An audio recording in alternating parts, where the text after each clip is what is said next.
박보검 닮았어요. 아, 내가 시킨 거 같잖아. 아, 이럴 수가 집에서 자랑해야지. 옛날에 우리 아내가 박보검 좀 좋아했었는데. 아 진짜요? 지금은 안 좋아해요? 지금 별로 느낌이 없어. 아. 지금은 그나마 제일 좋아하는 사람이 이제 지민. BTS 씨. 네, 지민을 좀 좋아해요. 오. 좀 있으면 이제 솔로 컴백하거든요. 오. 근데 나도 처음에는 BTS 관심이 없었는데 그냥 좋아하니까 그냥 같이 보다 보니까 뭐 이름도 다 알고 노래도 다 알고. 그냥 그게 나도 그냥 준아미가 돼버렸네. 진아미? 그런 사람. 근데 우리 아내는 아미가 아니야. 그냥 팬은 그러니까 좋아는 하는데 되게 비판을 많이 해. 어머. 약간 좀 특이해. 그래서 쟤는 노래를 못해서 안 돼. 쟤는 매력이 없어. 어? 막 이렇게 다 하나씩 하나씩. 무서워. 쟤는 키가 작아. 지민 키 작잖아요. 근데 키가 작기 때문에 춤을 춤선이 예뻐요. 그러니까 제이홉이 추는 춤하고 지미 추는 춤은 달라. 제이홉은 약간 절도가 있다고 해야 되나? 약간 좀 그런 춤이고 지민은 이렇게 부드럽잖아요. 현정적으로. 무용하셨으니까. 내가 봐도 지민이는 춤을 잘 추는 것 같고 내가 BTS 노래 중에 제일 좋아하는 건 봄날. 그 노래는 진짜 좋은 것 같아. 좋아요. 너무 좋고 약간 그 세월호 이미지가 있어요. 맞아요. 그래서 더 마음이 아프다고 해야 되나? 그래서 그 노래 너무 좋아. 아련하잖아. 그런 노래가 이후에 안 나와서 너무 안타까워요.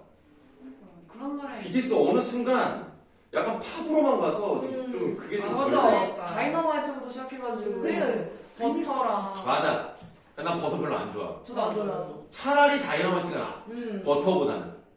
그리고 그 전에 좋았는데. 그냥 봄날 이때 2016년, 2018년까지가 진짜 좋았는데. 그때가 짱이었는데 계속 그냥. 화양연화 때. 이게 맞아. 화양연화 때가 제일 좋았어. BTS랑 블랙핑크가 다 같이 해외로 그냥 다 맞아. 나가면서 블랙핑크도 블랙핑크도 노래 바뀌었잖아요. 맞아. 다 그냥 팝으로 핑크 배정 그런 그러니까 거. 어느 생각부터 갑자기 모든 가사가 영어야. 그러니까 다 미국 시장으로 맞아. 넘어갔어요. 이게 조금 잘못된 게 아닌가. K-팝이라면서 그냥. 맞아.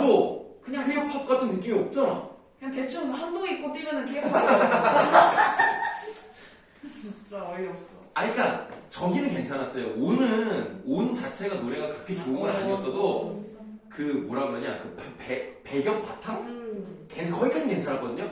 그 뒤부터 조금 너무, 그냥. 돈에 미친 거죠. 그래미 수상하려고. 맞아. 근데, 하나도 못함. 하나도 아쉽다. 못했다. 하나도 탔어야 되는데. 아쉽다. 다른 거는 많이 탔는데, 그래미를 못탔네. 그러니까. 괜찮아. 그래미 안 받아도 돼. 과연 그럴 나중에 뭐, 또 언제나 나오겠지 뭐. 과연 소속도 안 되게 군대 갔다 오면은 이미 지는 군대에 있단다. 제협도 이제 가고. 그래서 그 조교로 하고 있어가지고 그 훈련병 와 진이다 이러면은 혼난대. 진짜요? 혼났대. 그 누가 그렇게 그 썼더라고. 너무 신기해서 바로 3m 앞에다 봐도 와 진이다. 그래서 옆에 조교들이 엄청 혼냈대. 조교인데 또 진이 조교예요? 아 지금 조교예요. 그 무서운. 그렇지 무섭지. 조교예요? 상상이 안 된다 그 사람이 그런 거. 원래 다 조교하면 다 그렇게 돼요. 어쩔 수가 없어요.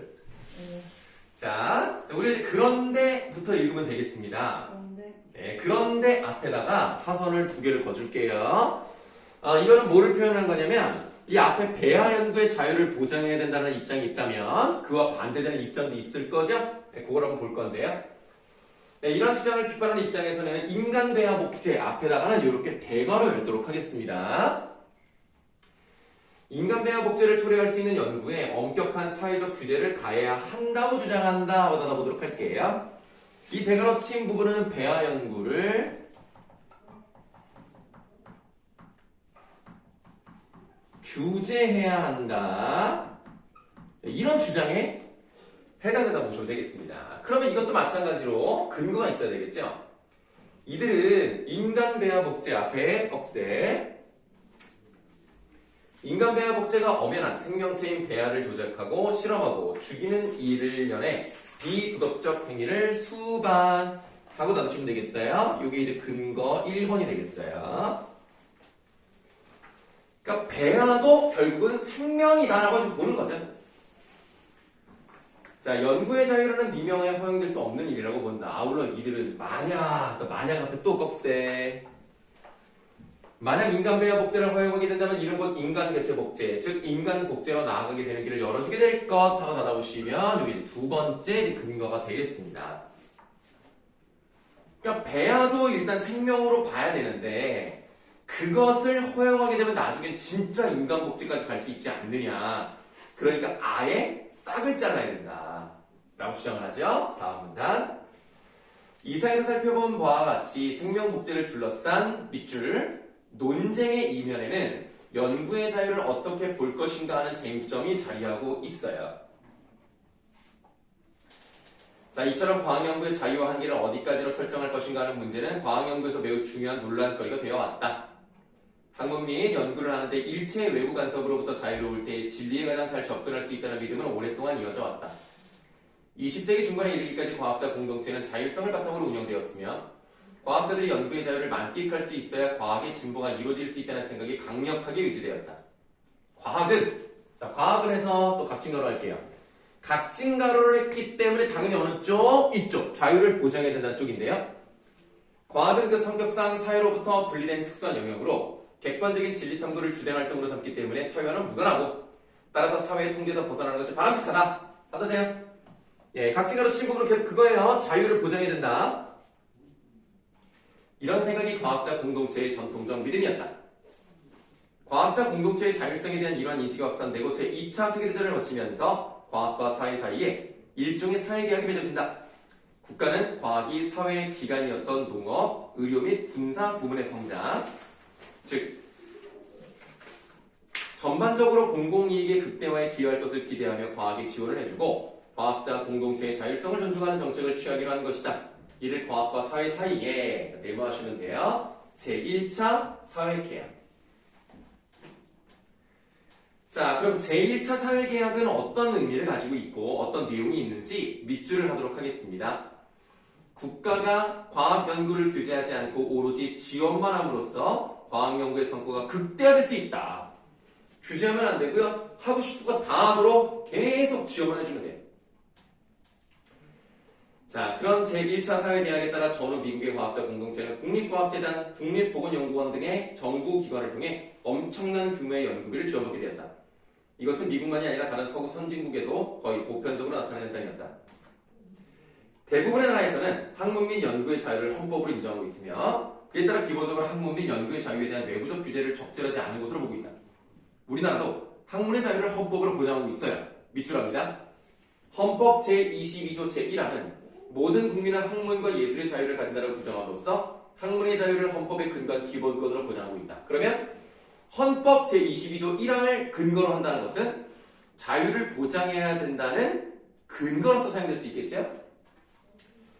여기서 학문의 자유는 연구 대상의 선정, 연구 방법, 연구 내용, 연구 시기, 연구 장소 결정 등과 관련된 연구의 자유를 포괄하는 범주다.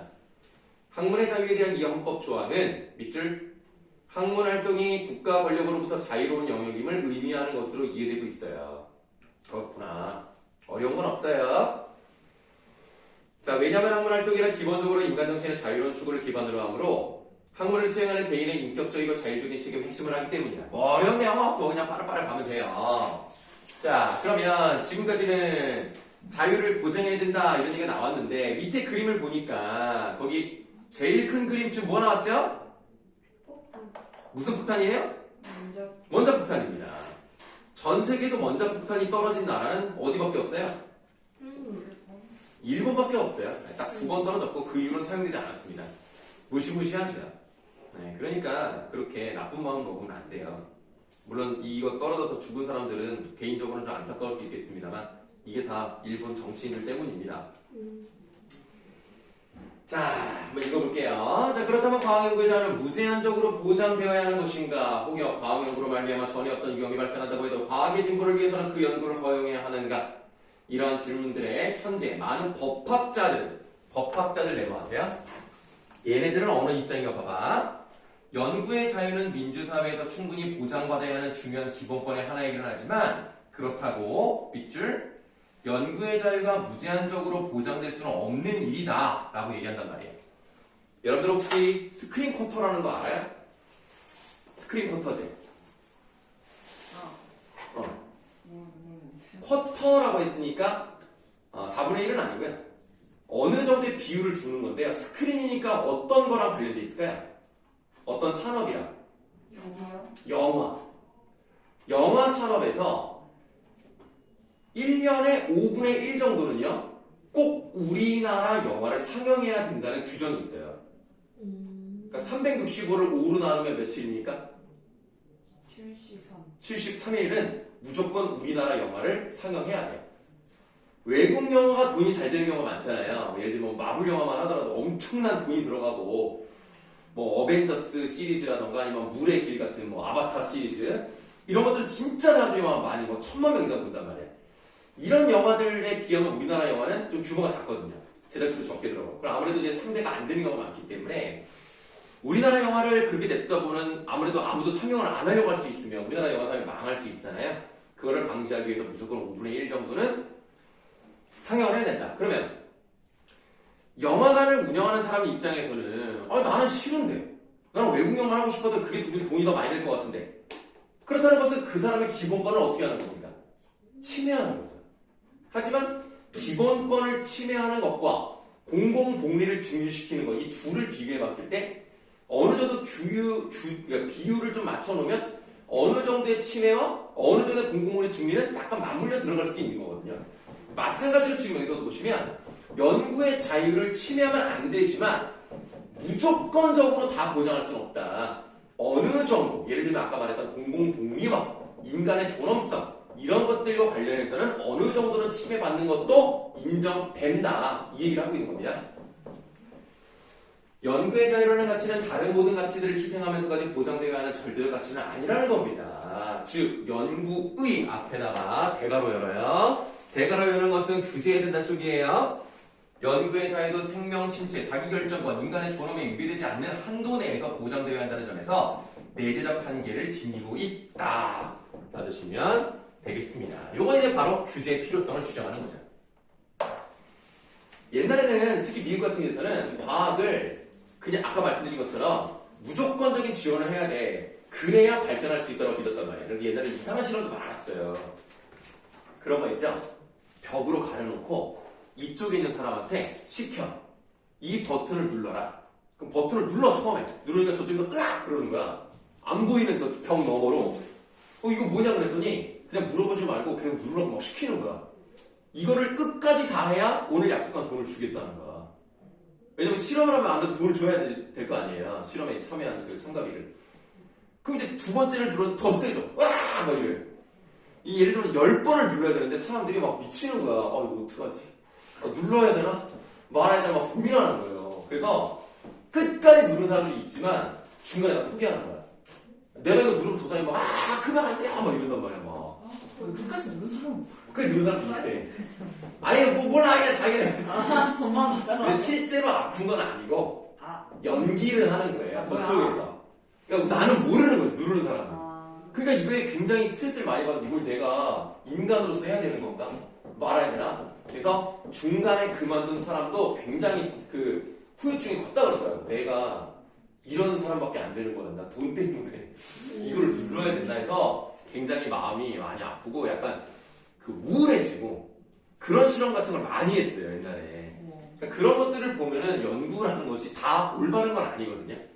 그러니까 목적은 뭔지 알겠고 취지도 알겠는데 과정이 너무나 비인간적이죠. 그런 게 많았어요. 옛날에는. 다음 쪽. 20세기 중반을 지나면서 이성과 진보의 화신이라고 믿었던 과학이 원자폭탄과 같은 대량 살상 무기를 만든 데 쓰이기도 하고 인간 수해나 환경 파괴의 주범이 되기도 한다는 인식이 확산되면서 밑줄 과학자의 사회적 책임과 과학 연구에 대한 규제의 필요성을 주장하는 목소리가 커지게 되었습니다. 자, 이러한 목소리는 1980년대 이후 과학과 사회 사이에 제2차 사회계약이 새롭게 맺어지면서 더 커졌습니다. 그럼 2차 사회계약이 뭔지 알아야 되겠네요. 자, 그 다음 문단에 2차 사회계약 메모하세요. 얘는 자, 밑줄 산업협동이라고 하는 과학의 산업화와 상품화가 가속화되는 경향을 의미합니다. 여러분 제2차 사회계약은 어떤 의미에선 좋은 건 아니에요. 자, 이 새로운 사회계약하에서 대부분의 과학연구활동은 밑줄 산업적 이윤 증대와 국가의 경제적 경쟁력 제고에 기여하는 한에서만 지원을 받게 된다. 자, 우리가 여기서 이제 놓치지 말아야 되는 부분을 말씀을 드릴게요. 1차 사회계약과 2차 사회계약의 공통점은 뭐예요? 지원을 해준다는 거예요. 다만 1차 사회계약은 어때요? 무조건적인 지원이고요. 여기서는 범위가 정해져 있죠. 일단 돈 되는 거, 그리고 국가 발전에 이바지하는 거. 두 가지이기 때문에 우리는 뭘 할 수 있냐면 지원 정도의 차이가 발생한다는 것을 알 수 있습니다. 그러니까 요게 차이점이에요. 지원을 해주지만 지원의 영역이 좀 다르다. 이거 어딨어요? 지금 거기 보고 계시는 부분에서 9번째 줄하고 10번째 줄에 밑줄 쳤습니까? 그 산업적 이윤 증대와 부터 다음 줄 지원을 받게 된다까지 밑줄을 하세요. 네. 그 다음에 이걸 쓰시면 돼요. 지원 정도의 차이가 발생했다는 것이 1차와 2차의 차이점이다 라고 보시면 되겠습니다. 이거 어디 아니 9번째 10번째 그 써있잖아 숫자. 9번째 줄에 산업적 이윤 증대라고 되어 있잖아. 네, 그 다음 줄 거기 지원을 받게 된다. 네. 거기까지 밑줄 치고 이렇게 쓰시라고요. 네. 사회가 정신적으로 가까운 그러니까 좀 너무 학교 생활 힘들었나 봐. 자, 그렇게 하다 보니까 그 결과 한편으로는 연구 비밀주의가 커지고 다른 한편으로는 과학연구 활동이 수많은 인력과 자금이 투입되는 거대한 연구 과제 방식으로 바뀌었어요. 그러니까 뭔가 국가 주도의 연구가 되다 보니까 사람들이 요거를 모르게 우리만 알아야 되잖아요. 왜냐면 이게 알려지게 되면은 국가 경쟁력을 해칠 수 있잖아요. 다른 나라에서 뭐 빼갈 수도 있고. 그러니까 모르게 해야 되고. 그 다음에 아무래도 국가 자금이 투입되니까 큰 방식으로 아주 거대한 프로젝트 방식으로 간다는 거예요. 자, 그에 따라 개별 과학자들 앞에다가 또 대괄호 여세요.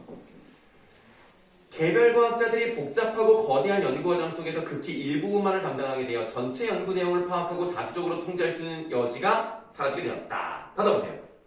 그러니까 지금 이 입장은 뭘 해야 된다는 얘기야? 규제를 해야 된다. 규제 필요성에 대한 근거야, 근거.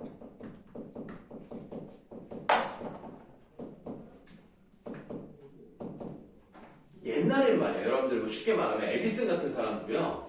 개인적으로 연구를 했지 뭐 국가 지원을 받아서 하는 건 없었단 말이에요. 그러면 자기가 주도하고 자기의 계획 아래 연구를 하기 때문에 자기가 통제할 수 있거든요. 근데 아무래도 그 프로젝트가 크다 보면 자기가 그걸 다 담당할 수 없잖아. 일부만 하면 일부만. 그러니까 자기가 전체적인 흐름을 모르니까 이게 어느 방향으로 가는지를 몰라. 그럼 자기는 계속 자기 일만 하다가 보면 나중에 나쁜 일을 하고 있을 수 있는 거죠. 자, 또한 지원을 받기 위해, 그러니까 또 지원 앞에다가 대괄호 여시고 지원을 받기 위해 실험 과정, 방법, 결과 등을 조작하는 비윤리적인 연구 구정 행위가 나타나게 되었다 하고 받아보세요. 그게 두 번째 근거가 되겠습니다. 여러분들 우리나라에서 그 복제계를 만들었단 말이에요. 그 복제계를 만드는데 가장 중추적인 역할을 했던 그 교수 이름 혹시 아십니까? 얘는 2000년대 초반까지 되게 아주 그냥 유명했던 대단했던 그런 박사가 있는데 제 개요? 복제계를 만든 유명해요? 저희도 아는 분인가요? 니네가 태어나기 전이니까 모를 수 있지만 한때 진짜 이 사람이 우리나라 최고 과학자라고 막 칭송받을 정도로 우리나라 최초로 복제계를 만들었던 황우석 박사라고 있어요. 황우석 박사라고 있는데 그 사람이 다 잘못한 건 아니지만 비윤리적인 게 뭐였냐면 아무래도 배아를 복제하기 위해서 또 인간이랑 관련된 걸 하기 위해서는 난자가 필요하단 말이에요. 근데 난자를 구해오기가 어려워요. 기증을 받아야 된단 말이에요. 원래 이런 생명윤리랑 관련된 그런 연구 같은 경우는 돈을 주고 사면 안 돼요. 그건 불법이에요. 기증을 통해서 해야 되는데 그 난자를 주는 게 쉽지 않잖아요. 왜냐면 이게 이제 아시겠지만 한 달에 한 번 나온단 말이에요. 난자라는 게. 그럼 그거를 이제 어디서 그렇게 많이 갖고 오냐. 그래서 연구원 중에서 여자가 있었어요. 그래서 과배란을 시켜. 그러니까 한 달에 많이 나오게 만드는 말이에요. 그러니까 아무래도 몸에 좋지 않죠. 그런 식으로 이제 막 뽑아낸 거죠. 그래서 이제 좀 욕을 먹기도 했고, 그 다음에 복제가 사실은 가짜였다.